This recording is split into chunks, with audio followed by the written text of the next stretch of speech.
नमस्कार साथियों, कैसे हैं आप सभी लोग। उम्मीद करता हूं कि आप सभी लोग बढ़िया होंगे। दोस्तों आज हम बात करने वाले एसएससी जीडी की वैकेंसी आउट हो चुकी है, उसके बारे में बात करेंगे। प्लस हम बात करेंगे कि इसकी तैयारी कैसे कर सकते हैं। दोस्तों तैयारी करने के लिए एक बहुत ही बड़ी स्ट्रेटजी अपनानी पड़ती है अगर आप लोग सिलेक्शन पाना चाहते हैं तो। अन्यथा तैयारी करने के लिए लाखों बच्चे पड़े हैं, आप लोग खुद देख सकते हैं। कुछ अपने तरीके से मैं बताऊंगा। मैं खुद एसएससी जीडी का एस्पिरेंट रहा हूं और मैं तैयारी अभी भी कर रहा हूं, तो अपने हिसाब से जो भी बेस्ट हो सकेगा मैं अपनी तरफ से बताने की कोशिश करूंगा और आप लोग पूरा देख कर जाइएगा, तभी शायद समझ में आएगा। तो सबसे पहले हम एसएससी जीडी के बारे में बात कर लेते हैं कि फॉर्म कब से अप्लाई हो रहा है, क्या इसमें डॉक्यूमेंट्स लगेगा, फिर आप लोग गलती क्या मत करिएगा, ये जान लेते हैं। एसएससी जीडी जो कि अभी अभी फॉर्म 5 सितंबर से अप्लाई होना स्टार्ट हो चुका है। सबसे पहले हम इसी की बात कर लेते हैं। 5 सितंबर से इसका फॉर्म ऑनलाइन होना स्टार्ट हो चुका है, जो कि 14 अक्टूबर तक ये फॉर्म ऑनलाइन होगा। तो कहीं ना कहीं आप सभी के पास एक महीना लगभग, मान लो नहीं, एक महीना 25 दिन 20-25 दिन आप सभी के पास है। आप लोग फॉर्म को अप्लाई करवा लीजिए। मेरा और बाकी भी अन्य अदर टीचर का भी यही कहना रहता है कि जब भी कोई फॉर्म ऑनलाइन होना शुरू हो जाता है तभी आप लोग जा करके फॉर्म को ऑनलाइन करवा लीजिए, क्योंकि बाद में सर्वर का इशू बहुत तेजी से आता है भाई, तो समझ जाओ आप लोग, ठीक है। योग्यता के बारे में बात करें तो आपके पास 10वीं पास से एक मार्कशीट होनी चाहिए। कोई भी बोर्ड हो, कोई भी परसेंटेज हो, इंडिया में किसी भी जगह पे आप रहते हो, ये ऑल इंडिया के लिए वैकेंसी रहती है, किसी भी एक स्टेट के लिए पर्सनली नहीं रहती है। तो आपके पास 10th की मार्कशीट हो, कोई भी परसेंटेज आया हो, कितना भी आप पास हो, बस इतना मान लो आप पास हैं तो आप इसके लिए एलिजिबल हैं।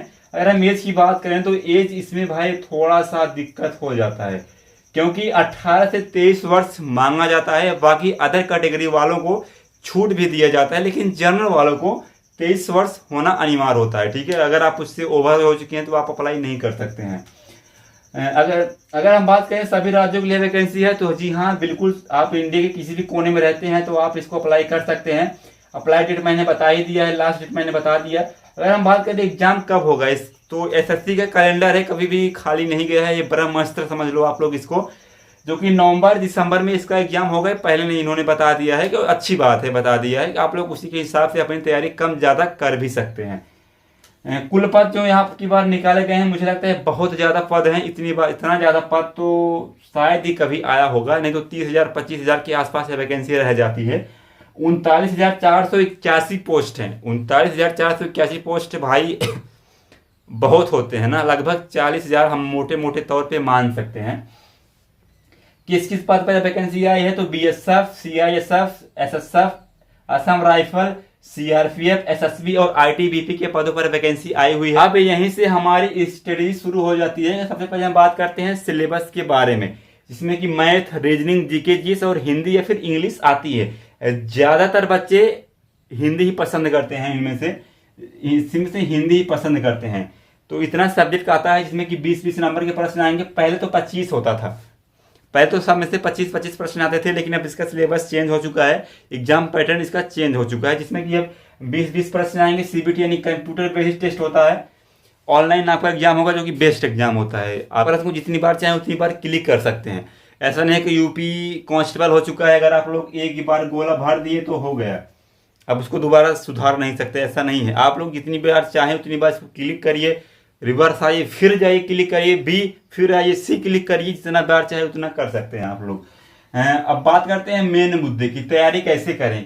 आप लोग कोई भी एक कोर्स ले लो, किसी भी टीचर का एक ही कोर्स लेना, ठीक है। मेरे हिसाब से अगर आप लोग 2 कोर्स 3 कोर्स ले लेते हो तो पागल हो जाओगे, फंस के मर जाओगे, सिलेक्शन नहीं हो पाएगा।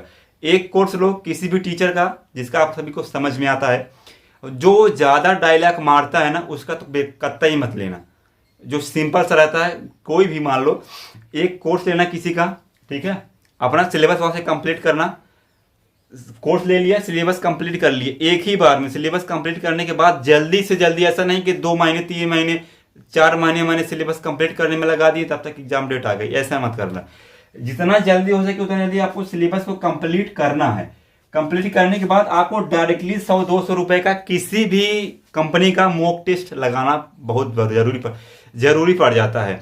क्यों जरूरी है? क्योंकि अगर आप लोग सिर्फ सिलेबस देखेंगे फिर 20 से लगाएंगे तो अगर एग्जाम का लेवल थोड़ा बहुत ऊपर नीचे हुआ तो बाद में आप सभी को दिक्कत हो जाएगी, जैसे कि यूपी पुलिस में हुआ था। पिछली बार कैसे प्रश्न आए थे उसी के हिसाब से सभी लोग अब इस बार पढ़ा रहे थे, लेकिन अब की बार जो भाई एग्जाम हुआ, किस प्रकार के प्रश्न आए किसी को कहने की जरूरत नहीं है कि ऐसा तो है नहीं कि सिलेबस के बाहर आया है, सिलेबस के अंदर का ही चीज आया है, लेकिन ऐसा है हिला दिया है सबको। तो आप सभी को मॉक टेस्ट पर ज्यादा ध्यान देना है, क्योंकि मॉक टेस्ट में कभी आगे कभी पीछे, कभी आगे कभी पीछे होता रहता है। टेस्ट में कम नंबर आने से कभी उदास मत होना, मॉक टेस्ट बराबर देते रहना और जितना जल्दी हो सके उतना रिवीजन करना, ठीक है। जितना बार हो सके अपने सिलेबस का रिवीजन करते रहो, ठीक है। सिलेबस मन में याद होना चाहिए। भाई यूपीएससी की तरह तैयारी करो ना, ये सारा एसएससी जीडी क्यों नहीं निकलेगा। दिमाग में रखो कि जैसे यूपीएससी वाले, जैसे कि आईएएस से लोग तैयारी करते हैं, मैं उसी तरह से एसएससी जीडी की तैयारी करूंगा। कैसे नहीं निकलता है देख लेना आप लोग, ठीक है। रिवीजन मारो जल्दी से जल्दी, जितना हो सके रिवीजन करो और प्रीवियस क्वेश्चन के आधार पर रिवीजन करो, ठीक है। सिर्फ प्रीवियस मत रिवीजन करो, उसके आधार पर जो भी प्रश्न बन सकते हैं, आने की संभावना है छोटे बड़े, सबका रिवीजन करो अच्छे से। उसके बाद खुद से तैयारी करो, ठीक है। अपने आप पर भरोसा नहीं रखो, किसी के भरोसे तैयारी नहीं किया जाता है, ठीक है।